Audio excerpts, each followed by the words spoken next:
1008 rear wheel kilowatt gold plated G6E turbo PSI-FED.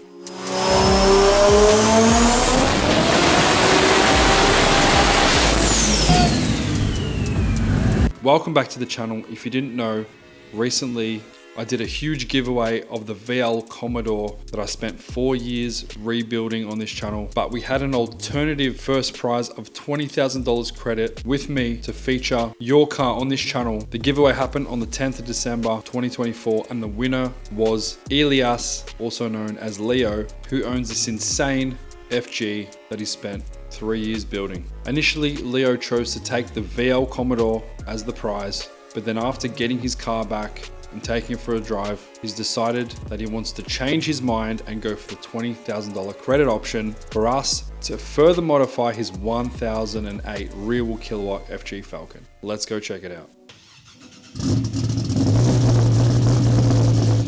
So we've got Leo here. Originally, I didn't think I could drop 20 grand into my car. So situation is, we made 1008 kilowatt on the dyno, which is quite hectic for anything, especially for an IRS rear end. It's kind of snowballed into over-engineering the rear end now to accommodate for the power.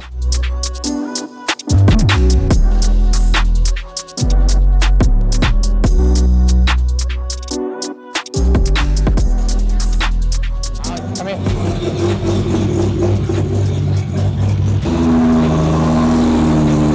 Stay tuned as we check out everything he's done to this car, including engine modifications, turbo, cooling system, exhaust, complete custom interior, Haltech computer and UC10 dash, complete roll cage and parachute setup. Leo's going to run us through all the mods that he's done to this crazy build. So M&S built it front to back. The original plan, funny enough, like all big builds, it started as family car, which is the built motor 3584 and a built ZF, and then it's kind of snowballed into what's behind us now, which is a 1000 kilowatt gold plated full roll cage interior. Anything you can and think of is done to it.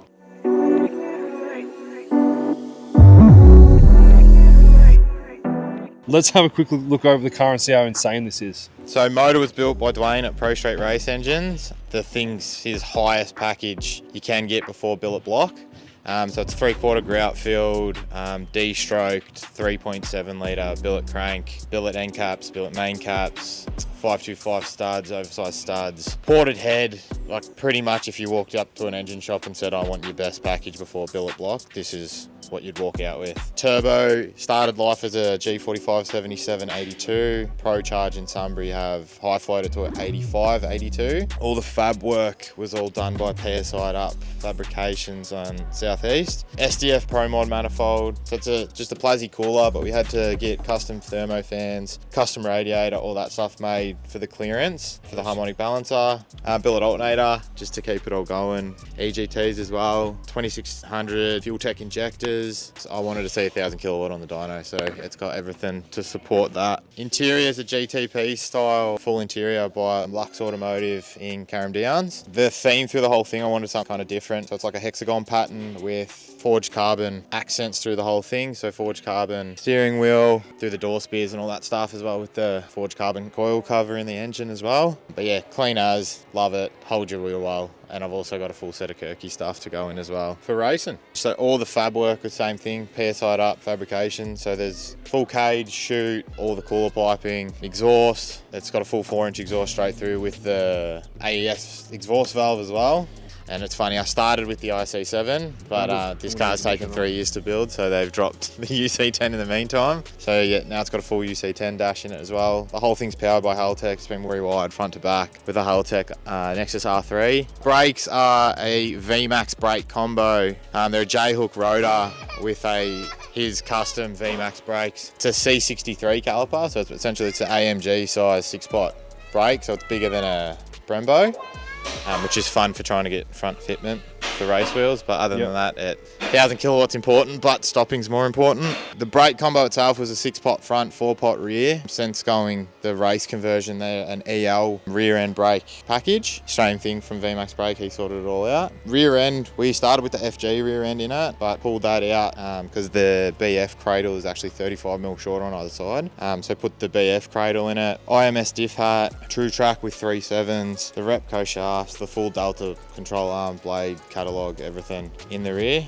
Coming into the boot, obviously because we've got the shaved bay and all that fun stuff, we relocated everything. So the ECU's under the dash, the fuse box under the dash, power steering is in the boot with the Astra pump, isolator, all that fun stuff. And then yeah, got the giggle gas in the back as well, just to help with the spool for the turbo when we do race it. And you're coming through to the back, the cage is a full 6-point cage setup through PSI up, with the chute as well. Of course, have to go the 22-inch earbuds. I swore that I'd never run Simmons because I've tried to make this car as individual as possible and then just to bang the most common wheels ever on it. But I got them for a steal and I'm wrapped with the white on white. Because this car is so powerful, he needs to have the rear end strengthened. So he's decided for us to help him build a Ford 9-inch rear end conversion and 4-link drag diff in this car to make sure he can hold the power down without breaking axles, which when doing a high mile per hour down the drag strip can be fatal. Making sure he keeps his car reliable and safe. Buy once, cry once, do it properly. So Leo's decided that we're going to use the credit option. We don't know how far it's going to stretch. We don't, but it's going to go towards it at least. Towards a 9-inch rear end. So the whole rear end of the car is going to be strengthened up. And for those guys who don't understand what that is, these Ford 9-inch rear ends are proven drag setup. Many other cars have it in there. Even the standard style diff, a lot of people have run 8s. I think even 7s. Monster Talk has run a 7. Yeah, so that's a ZF. The record here is Nems with his F6. Yeah. That's IRS rear end at 796, 7.96 or something like that, which is what I was thinking about cracking, but now it's vicious at low boost at 550 kilowatt. So I can't be bothered ripping shafts out every time I drive it. So IRS is proven. If you can do it right, Monster Talk with the ZF record can prove that. But yeah, you can spend, ironically, just about the same amount of money on a 9-inch as you can for a built IRS rear end. So we're going to be doing a full series and I'm going to be helping Leo here find the best place to do it, get the best quote and the best quality job he can. And we're going to be documenting that whole journey here on the channel. If you guys have any knowledge on upgrading an FG Falcon to a 9-inch Ford diff and 4-link rear setup, please let us know your thoughts on what's important in the comments below. Or if you know a shop that is interested in being featured on this channel and doing a quote, make sure to share this video with them, as we're going to be doing a 5-part series on the whole conversion, what's involved, and document the whole thing so anyone keen on doing this setup can watch these videos and get as much knowledge as possible. Since Leo's taken the credit option, the VL Commodore that I've spent 4 years restoring is up for grabs. Let me know if any of you guys want to buy it, or should I do another giveaway so you guys can enter and one of you lucky people can take home that VL Commodore. If you have any family or mates who love FG Falcons, be sure to share this video with them and we'll see you in the next one. Thanks for watching, guys.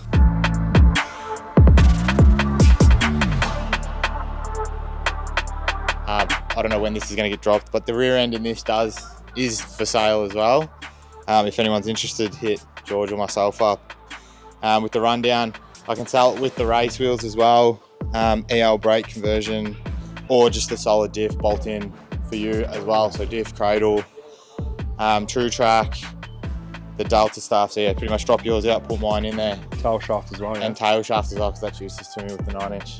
So it's a full 1,000 horsepower rear end setup. Well, 1,000 plus, 1,000 kilowatts proven. It's handled 1,000 kilowatt.